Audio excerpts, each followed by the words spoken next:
Professor तो मैं नहीं हूँ, कुलपति जरूर हूँ। प्रोफेसर विष्णु जी बैठे हैं, कुलपति थे अब तक।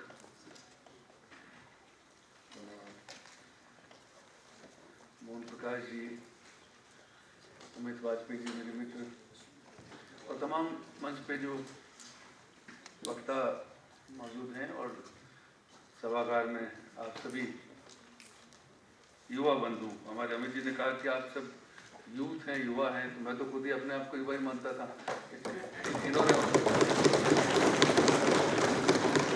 मुझको आपकी बिरादरी से अलग कर दिया, मैं तो उसमें शरीक मानता हूँ, क्योंकि ये मन की स्थिति अधिक है।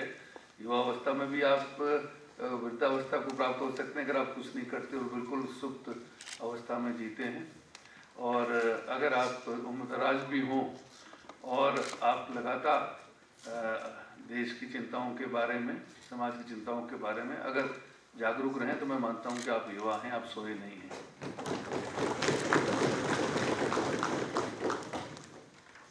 दोस्तों, बहुत अधिक मैं विस्तार में आज नहीं बोल पाऊंगा, क्योंकि मुझको एक बहुत दुखद घटना आज घटी। हमारे पत्रकार मित्र ईश मधु तलवार, उनका आकस्मिक निधन हो गया और मुझे उनके अंतिम संस्कार में जाना है। मैं उनकी स्मृति को नमन करते हुए संक्षेप में ही अपनी बात कहूँगा।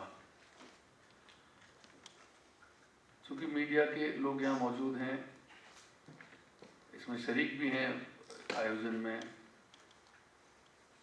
उसके प्रायोजकों में भी मैं देखता हूँ कि मीडिया संस्थानों का नाम है। मीडिया एक महत्वपूर्ण घटक आज के दौर में है, पहले से कहीं ज़्यादा। और अभी द वायर का जिक्र अमित जी ने किया, और किस तरह से ऐसे नए माध्यम खड़े हो रहे हैं और बहुत ही न्यूनतम साधनों के साथ, इसका जिक्र भी हुआ। लोकतंत्र की बात हम करने के लिए बैठे हैं, और युवाओं को, क्योंकि लोकतंत्र शब्द जो है ना, आप देखिए कि कोई बहुत, अभी हमको तो एक सदी भी नहीं हुई आज़ादी को, और लोकतंत्र शब्द घिस गया।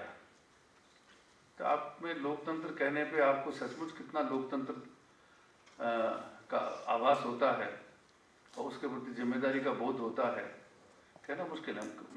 नारे की तरह, जाप की तरह लोकतंत्र की दुहाई देते हैं, झंडा फहराते हैं, समारोह मनाते हैं, पर सही मायने में लोकतंत्र आगे जा रहा है या वो उल्टे कदम पीछे जा रहा है, इसको देखने की जरूरत है। मैं ये मानता हूँ कि पीछे जा रहा है।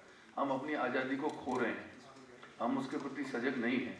इसलिए मैं ये आपको कहना चाहता हूँ कि युवा वर्ग को, उस युवा वर्ग को जिसको अमित जी ने युवा कहा, और मेरा मानना यह है कि वो सारा वर्ग जो समाज के बारे में जागरूक है और सोचता है, वो युवा वर्ग, चाहे उसमें उम्रदराज लोग भी हों, उन लोगों को इस बात की फिक्र करनी चाहिए कि हमारा लोकतंत्र, हमारे लोकतंत्र की संस्थाएं वो जर्जर क्यों हो रही हैं, उनको मजबूत होना चाहिए।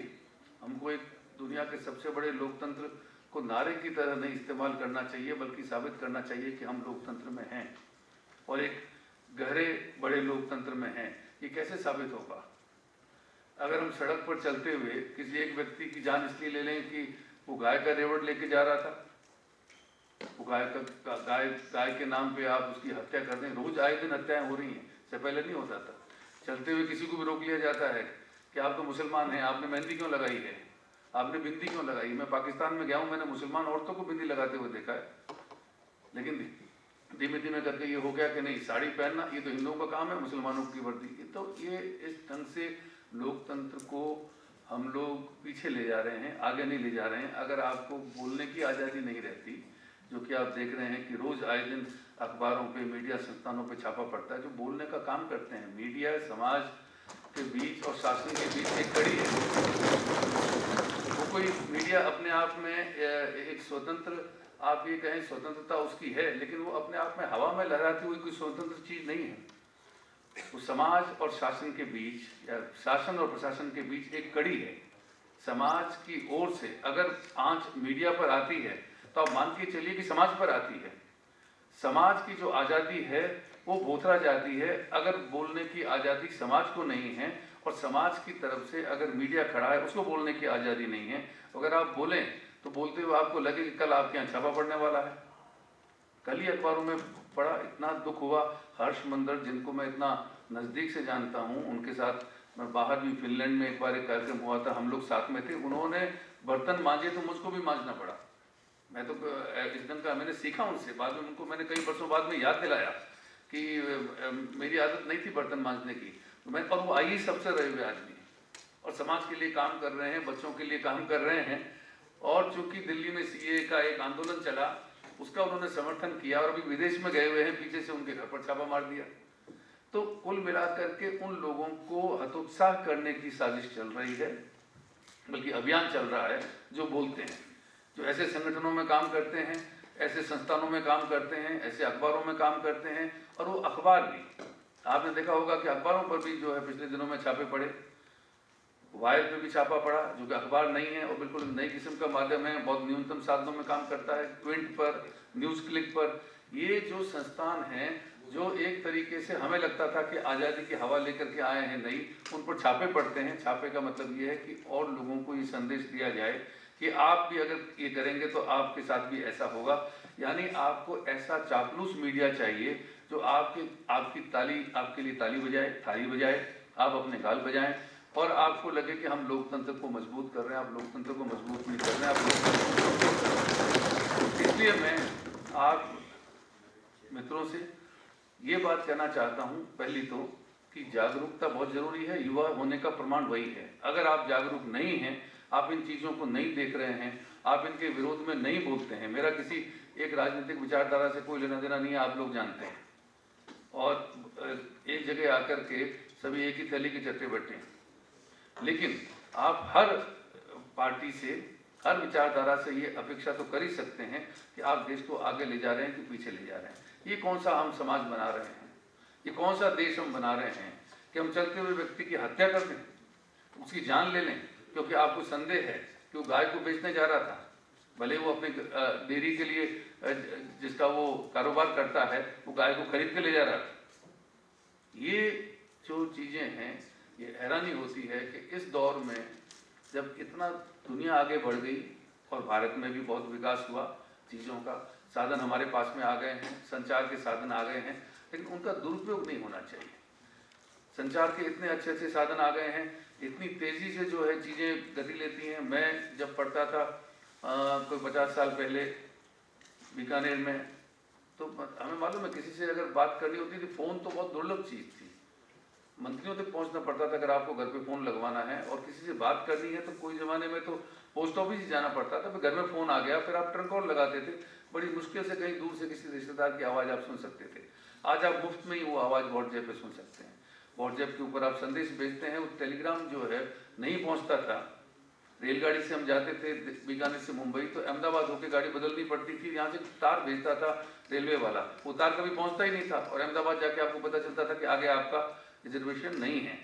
आज आप तार से पहले आपका व्हाट्सएप का संदेश पहुंचता है, लेकिन वो संदेश आग लगाने के काम तो नहीं आना चाहिए। झूठी खबरें, अफवाहें फैलाई जाती हैं, ऐसे ग्रुप बन जाते हैं, संगठन बन जाते हैं, झूठी तस्वीरें, कहाँ की तस्वीर कहाँ पे लगा देते हैं। आग कहीं लगी, दंगा कहीं हुआ, और यहाँ पे आपने दिखाया कि देखिए ये हो रहा है, और लोग बढ़ जाते हैं। संचार का दुरुपयोग नहीं होना चाहिए। आपने देखा होगा 2 रोज पहले हमारे उत्तर प्रदेश के मुख्यमंत्री का अभियान चला, चुनाव नज़दीक आ रहे हैं, तो उसमें उनकी तस्वीर छपी और आसमान की तरफ हाथ करते हुए, और नीचे जो तस्वीर छपी वो अमेरिका का कोई फ़ोटो था, एक कोई कलकत्ता का फ्लाईओवर था। बाद में लोगों ने ध्यान दिलाया तो उन्होंने कहा नहीं, ये तो हमारा लेना देना नहीं है। ऐसा नहीं, मैं भी अखबार में 40 साल मैंने काम किया, बल्कि ज़्यादा ही काम किया है, 44 साल। और ये जो एडिटोरियल नाम की चीज़ है, ये हमारे दौर में शुरू में तो नहीं थी। एडिटोरियल क्या होता है? या तो एडिटोरियल होता है या एडवर्टीजमेंट होता है। आपने घालमेल दोनों का कर दिया। ये पेड न्यूज़ का नया तरीका है कि आप पैसा ले लें किसी से और कहें कि हम आपकी चीज़ खबर की तरह छापेंगे। एडवर्टोरियल यानी वो एक तरह का विज्ञापन ही है, और अगर वो विज्ञापन है तो वो विज्ञापनदाता को दिखाया जाएगा, क्योंकि पैसा वो दे रहा है।